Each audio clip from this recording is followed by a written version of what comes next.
नमस्कार दोस्तों, कैसे हैं आप लोग। रंग बदलने के मुकाबले में इंसान ने गिरगिट को भी पीछे छोड़ दिया है।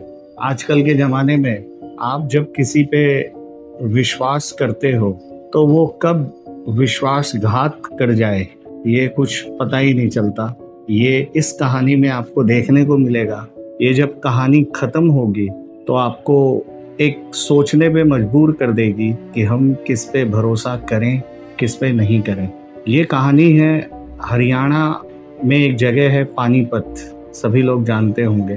तो ये कहानी है 15 दिसंबर 2021 हरियाणा पानीपत। एक शख्स जो सीसीटीवी कैमरे में भी नज़र आ रहा है, एक घर में दाखिल होता है। घर का दरवाज़ा जो मेन गेट होता है वो पहले से मतलब अनलॉक है, वो आसानी से अंदर आता है और अंदर आते ही वो एक खास कमरे की तरफ बढ़ता है। निधि जो विनोद जो उस कमरे में है, उसकी बीवी रसोई में खाना बना रही है और वो उस कमरे की तरफ बढ़ता है जहाँ पे विनोद अंदर है। विनोद का अभी कुछ दिन पहले ही एक एक्सीडेंट हुआ है, मेजर एक्सीडेंट, जिसमें उसके दोनों पाँव में फ्रैक्चर है। तो वो घर में आराम कर रहा है। वो शख्स दरवाज़ा खोलता है, विनोद के कमरे में एंटर होता है। इतने में निधि जो है वो किचन से बाहर निकलती है। कुछ चिल्लाने की आवाज़ सुनाई देती है उसको, और जब वो उस कमरे को खोलने की कोशिश करती है जिसमें वो शख्स घुसा है तो वो दरवाज़ा अंदर से लॉक होता है। अब निधि जो है घबरा के और गेट को खोल के वो बाहर जाती है, मदद के लिए चिल्लाती है ज़ोर ज़ोर से। तो आस पड़ोस के जितने भी जो कुछ लोग हैं वो तुरंत भाग के अंदर जाते हैं और वो दरवाज़ा खोलने की कोशिश करते हैं, लेकिन वो दरवाज़ा नहीं खोल पाते। किस्मत अच्छी थी कि खिड़की का दरवाज़ा खुला था और खिड़की से वो लोग देखते हैं कि वो जो शख्स आया था उसने एक गोली विनोद के कमर में मारी और दूसरी गोली सटा के उसके सिर में मारी। विनोद नीचे गिर जाता है। वो शख्स तब तक तीसरी गोली लोड करता है और जैसे ही चलाने लगता है लोग खिड़की से कूद के और उसको पकड़ लेते हैं, और पकड़ने के बाद फिर उसको बाहर लाया जाता है और फिर उसको एक खंबे पे बांध के और बहुत पीटा जाता है। और इतने में ही पुलिस को भी खबर कर दी जाती है। पुलिस आती है, उसको भीड़ से बचाती है और थाने ले आती है। उधर विनोद को लहूलुहान हालत में हॉस्पिटल ले जाया जाता है, लेकिन डॉक्टर उसको मृत घोषित कर देते हैं। विनोद अब इस दुनिया में नहीं है। पूरा परिवार सदमे में चला जाता है, चीखता है, रोता है और विनोद के घर के सामने भीड़ लग जाती है उसके रिश्तेदारों की, उसके दोस्तों की। और निधि इस बीच बेहोश हो जाती है जब उसको खबर मिलती है कि विनोद इस दुनिया में नहीं है। अब सवाल ये पैदा होता है कि वो शख्स कौन था और उसने विनोद को क्यों मारा, उसका मकसद क्या था इस मर्डर के पीछे।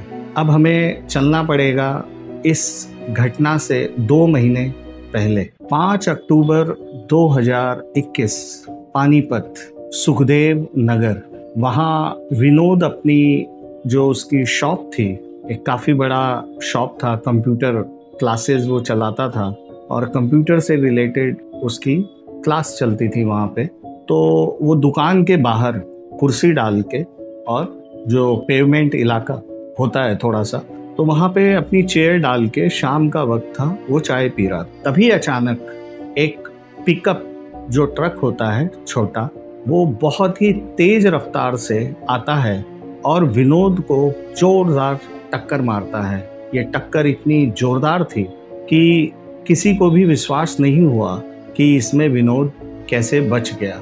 वो किसी तरीके से उसकी जान बच जाती है, लेकिन उसको काफ़ी चोटें आती है और उसके दोनों पाँव बुरी तरीके से फ्रैक्चर हो जाते हैं। अब विनोद के जो चाचा हैं उन्होंने पुलिस में कंप्लेंट लिखाई उस पिकअप जो ट्रक के खिलाफ। तो उसको जो ड्राइवर था उसको गिरफ्तार कर लिया गया, कोर्ट में केस चला लेकिन जो ऐसे केसेस होते हैं, जो गैर इरादतन हत्या के जो केस होते हैं या गैर इरादतन जो एक्सीडेंट्स होते हैं, इसमें अपने देश में आपने सुना होगा कि बहुत आसानी से बेल मिल जाती है और कुछ ही दिनों के बाद उसको बेल मिल जाती है। इस शख्स का नाम होता है देव सुनार। वो भटिंडा का रहने वाला है, जो कि ये इस पिकअप ट्रक का ड्राइवर था। और आश्चर्य की बात ये थी कि जो शख्स विनोद का, जिसने विनोद को गोली मारी, वो और ये शख्स दोनों सेम थे। मतलब जो पिकअप ट्रक का ड्राइवर था, उसी ने ही विनोद की हत्या की थी। अब ये भी कहा जाता है कि जेल से बाहर आने के बाद से ही वो केस को वापस लेने के लिए विनोद पे दबाव डाल रहा था और विनोद इस बात के लिए राजी नहीं था, तो इसीलिए उसने उसको गोली मार दी। और ये बात उसने अपने स्टेटमेंट में भी दी। अब पुलिस के सामने केस बिल्कुल क्लियर, जो मोटिव था उस ट्रक ड्राइवर का जो मर्डर किया, उसका मोटिव सामने था और कातिल भी पकड़ा गया और कत्ल किसका हुआ वो भी सामने है। तो पुलिस के सामने केस बिल्कुल साफ, आप लोगों के सामने भी ये केस बिल्कुल साफ सुथरा है कि उसने मर्डर किया, पुलिस ने उसको अरेस्ट कर लिया और उसका मोटिव भी पता चल गया कि किस वजह से उसने उसका मर्डर किया। लेकिन थोड़ा रुकिए, क्योंकि कभी कभी जो दिखता है वैसा होता नहीं है। इस केस में भी एक ऐसा मोड़ आने वाला था जो आप लोगों को बिल्कुल चौंका देगा। अब चलिए जानते हैं विनोद के बारे में, उसका जो पारिवारिक जो भी रिश्ते थे वो कैसे थे। विनोद जो है वो समाज सेवा में लगा रहता था, कई कबार बच्चों की भी वो हेल्प करता था, फ्री में उनको ट्यूशन भी दे देता था, फ्री में उनका एजुकेशन का भी वो इंतजाम कर देता था। और उस एरिया में, पानीपत में, उसको सभी लोग जानते थे कि ये बहुत ही अच्छा इंसान है और ये एक समाज सेवी है। अब रही बात उसके परिवार की। परिवार में उसकी बीवी थी निधि और 2 बच्चे थे। और परिवार में भी जो उसका निधि से संबंध था वो भी जग जाहिर था, बहुत अच्छे संबंध थे। कभी भी किसी ने निधि और विनोद के बीच में झगड़ा, लड़ाई, कभी अनबन कभी नहीं सुना। जिससे भी पूछताछ हुई उसने यही बताया। इवन निधि के जो ससुराल पक्ष है उससे भी निधि के संबंध बहुत अच्छे थे। वो लोग भी उसको बहुत प्यार करते थे, उसको सम्मान देते थे, इज्जत देते थे। और निधि के जीवन में भी एक कोई भी लड़की ये चाहती है कि उसका जो हस्बैंड है वो अच्छा कमाता हो, उसे प्यार करता हो, अपने बच्चों को प्यार करता हो, उसका ससुराल पक्ष बहुत अच्छा हो। ये सब चीज़ें निधि के पास थी। अब कहानी में एक नया मोड़ आता है, एक ट्विस्ट। वो ये आता है कि इस मर्डर के 2 साल के बाद, साल 2024, पानीपत में एक नए एसपी आते हैं। नाम था अजीत सिंह शेखावत। तेज तर्रार उनका काफ़ी नाम था, बहुत ही ईमानदार। और जहाँ से वो आए थे वहाँ पे भी उनका फीडबैक ऐसा था कि ये बहुत ही ईमानदार है और केस को पीछे पड़ जाता है, उसको सॉल्व किए बिना छोड़ता नहीं है। और एक वहाँ के जितने भी अपराधी थे उनमें जो अजीत सिंह हैं उनका भय बना रहता था। तो जब वो पानीपत आए, अपने ऑफिस में बैठे थे, तो एक व्हाट्सएप मैसेज आता है उनके मोबाइल पे। उसमें लिखा था कि मैं जानता हूँ कि मर्डर किसने किया है। और ये जो मैसेज है ये इस केस में एक अहम कड़ी साबित होता है। और ये मैसेज करने वाला कोई और नहीं, ये मैसेज करने वाला था विनोद का भाई प्रमोद बहेरा, जो कि ऑस्ट्रेलिया में रहता था। उसने ये मैसेज ऑस्ट्रेलिया से किया था।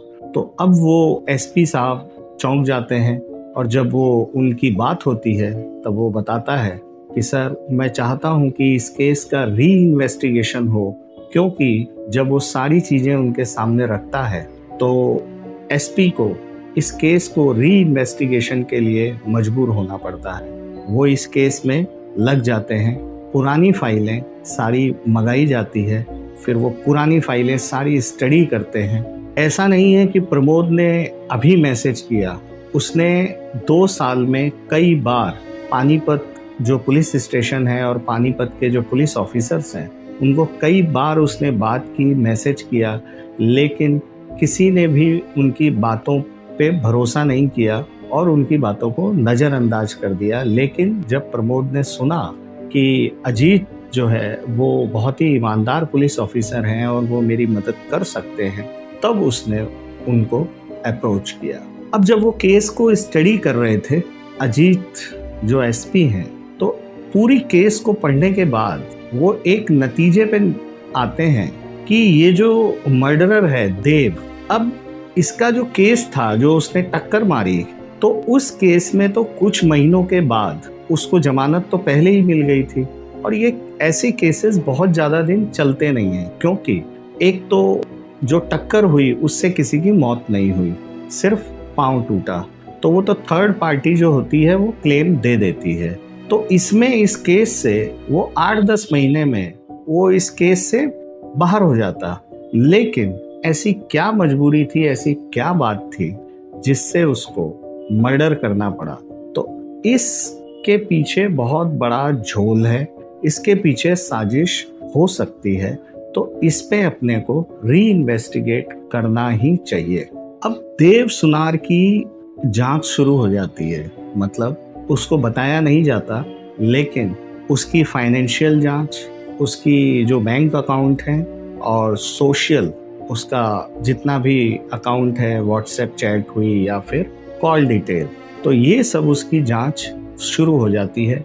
CDR कॉल मंगाई जाती है, सारी चीज़ें पुलिस के सामने थी और जो फुटेज मिले थे उसको दोबारा देखा जाता है। शुरू से जब वो घर के अंदर दाखिल हुआ और विनोद के कमरे तक गया और बाहर से भी सारी CCTV फुटेज कई बार देखी गई और उसमें कई पॉइंट्स निकल के आए जो आज तक किसी ने ध्यान नहीं दिया था। पहला पॉइंट, जो पिकअप ट्रक खरीदा गया था वो एक्सीडेंट से कुछ दिन पहले ही नया खरीदा गया था। और दूसरा पॉइंट कि जो फाइनेंशियल उसके ट्रांजैक्शन थे और जो कॉल डिटेल थी वो एक जगह पे जा रहे थे कि जब मर्डर हुआ, जब एक्सीडेंट हुआ, तो दोनों में जो कई बार जिस शख्स से बात हुई उसका नाम था सुमित, और जो मिनी ट्रक खरीदा गया था उसका जो फाइनेंशियल ट्रांजैक्शन है जहां से उसको पैसे मिले वो सुमित था। सुमित जो है वही पानीपत में एक जिम ट्रेनर था। और जो तीसरी अहम कड़ी मिली कि तो जब देव गिरफ्तार हुआ था तो उसकी बेल कराने वाला सुमित ही था। अब पुलिस के लिए जरूरी हो गया कि सुमित का इस केस में क्या रोल है, वो क्यों इतना इंटरेस्ट ले रहा है कि एक मिनी ट्रक का फाइनेंस करवाता है और इतनी बार कॉल पे बात होती है, तो ये कोई एक्सीडेंट अचानक से तो नहीं हुआ है। तो पुलिस के लिए पूछताछ जरूरी हो जाती। अब सुमित को भी बिना बताए उसकी भी कॉल डिटेल चेक की जाती है और उसका भी बैंक अकाउंट खंगाला जाता है। तो एक बात ऐसी सामने आती है जिसने सबको चौंका दिया। किसी को विश्वास ही नहीं हुआ कि इस दुनिया में ऐसे भी लोग होते हैं कि अपना घर उजाड़ देते हैं। जब बैंक की डिटेल खोदी गई तो पता चला कि जो विनोद की वाइफ थी निधि, उसके अकाउंट से सुमित को पैसे भेजे गए थे और जो मिनी ट्रक था जो खरीदा गया था उसकी जो इंस्टॉलमेंट थी वो निधि भर रही थी। अब सब चौंक जाते हैं। अब पुलिस के पास पूछताछ करने के लिए बहुत सारे सबूत थे, वो सुमित और निधि को उठा लेते हैं और जब पूछताछ होती है तो ऐसी चीज़ें सामने आती है कि जो कि एक रिश्ते को कितना कलंकित कर सकती है वो इस कहानी में सामने आने लग जाता। अब जब वो फुटेज पुलिस ने देखी थी और जब जांच हुई थी तो उस फुटेज में एक चीज़ थी जो कि आज तक किसी ने गौर नहीं की। जब वो शख्स मर्डर वाले दिन देव जब वो एंटर हुआ तो पहली चीज़ तो ये कि मेन दरवाज़ा पहले से ही अनलॉक था, जब वो अंदर आता है शख्स, और उस समय निधि किचन में खाना बना रही थी, तो जैसे ही वो अंदर आता है अपने हाथ से इशारा करता है निधि को। मतलब इशारा इस तरीके से था, हाय हेलो जैसा, और निधि भी वहाँ से उसको इशारों में बताती है कि विनोद उस कमरे में है। और जब वो शख्स उस कमरे में चला जाता है तो निधि भाग के आती है, दरवाज़ा खोलने का नाटक करती है, और नाटक करते करते वो बाहर जाती है और पड़ोसियों को बुलाने का नाटक करती है। पड़ोसी आते हैं और फिर ये केस सामने है। ये सारा खेल निधि का रचा हुआ था। दोनों के बीच में जो रिश्ते थे, कुछ फुटेज चल रही है, आप देखिए कि दोनों के रिश्ते कैसे थे। कोई देख के इन फुटेज को बता नहीं सकता कि निधि के मन में क्या था। निधि और विनोद के रिश्ते ऐसे थे कि आज तक कोई ये भी गवाही नहीं दे सकता कि उन दोनों के बीच में कुछ अनबन भी हुई होगी। इवन बर्थडे हो या कोई पूजा पाठ हो या कोई और भी संस्कार हो, उसमें दोनों बढ़ चढ़ के हिस्सा लिया करते थे।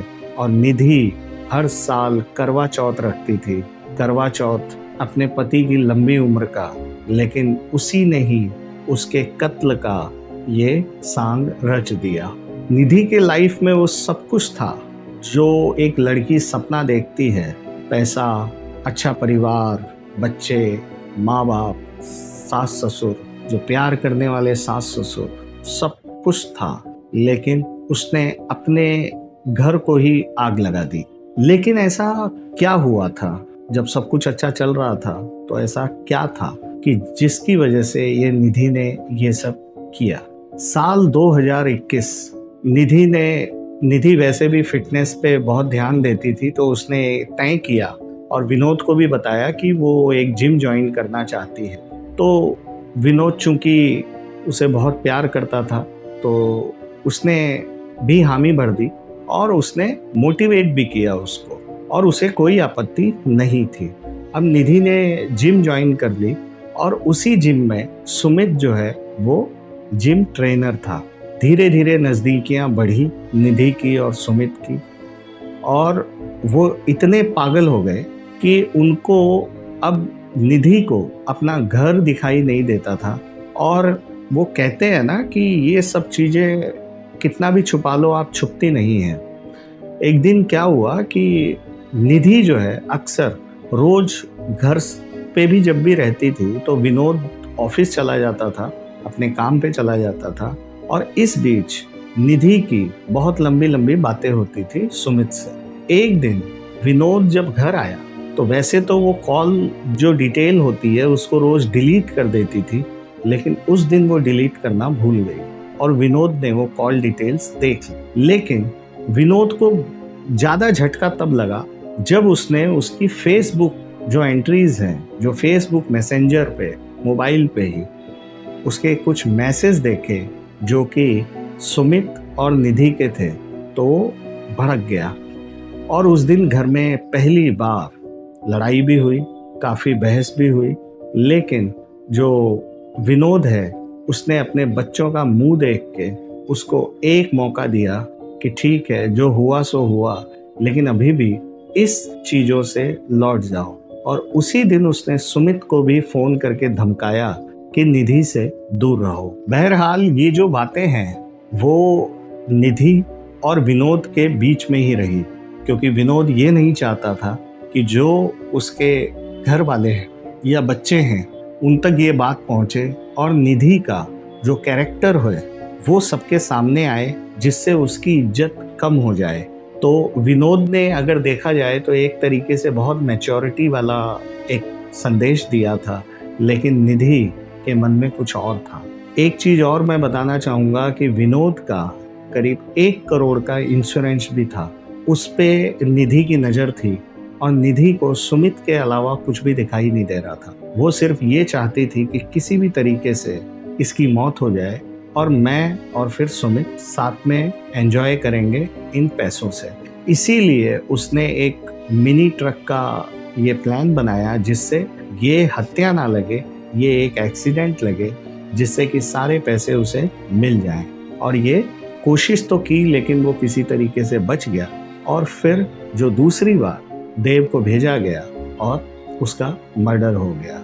बात ये भी हुई थी कि जिसको उन्होंने हायर किया है, देव को, उसका जो भी कोर्ट का खर्चा होगा वो निधि देगी, और जितने भी इंस्टॉलमेंट है जो पिकअप वैन की, वो सब निधि देगी। अब एक और सवाल पैदा होता है कि इतनी दूर से जो ऑस्ट्रेलिया में उसका भाई रहता है, उसको पता कैसे लगा, उसको शक कैसे हुआ?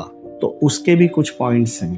पॉइंट नंबर 1 ये है कि जैसे ही विनोद का जिस दिन मर्डर हुआ था, उसके कुछ दिन के बाद निधि ने बहाना करके कि मेरे को यहाँ अच्छा नहीं लग रहा, विनोद की बहुत याद आती है और मैं कहीं और रहना चाहती हूँ, तो वो कहीं और बच्चों को लेके चली गई। और वहाँ पे उसको टाइम मिलने लग गया कि वो सुमित से अकेले मिल सकती है। दूसरा, उसको शक ये हुआ कि वो उसके सिर्फ 2 महीने के बाद सुमित के साथ मनाली गई थी घूमने के लिए। तो जब ये चीज़ें उसके भाई को पता लगी, प्रमोद को, तो उसने अपने डिटेक्टिव्स लगाए थे और उन्होंने जब आके रिपोर्ट दी तो फिर वो भी चौंक गया और उसको कहीं ना कहीं ये शक हुआ कि इसके पीछे बहुत गहरी साजिश है और इसके पीछे निधि ही है।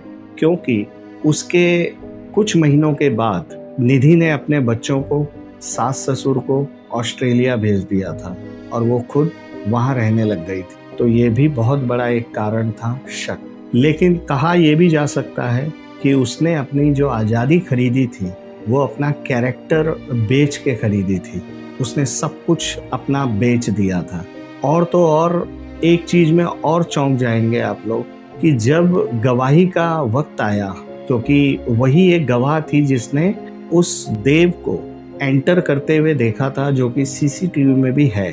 तो जब कोर्ट में पूछा गया कि क्या आप इसको पहचानती हैं जो उस दिन आपके घर के अंदर आया था, उसने साफ मना कर दिया। उसने बोला कि मैं इस आदमी को नहीं जानती, और वो छूट गया।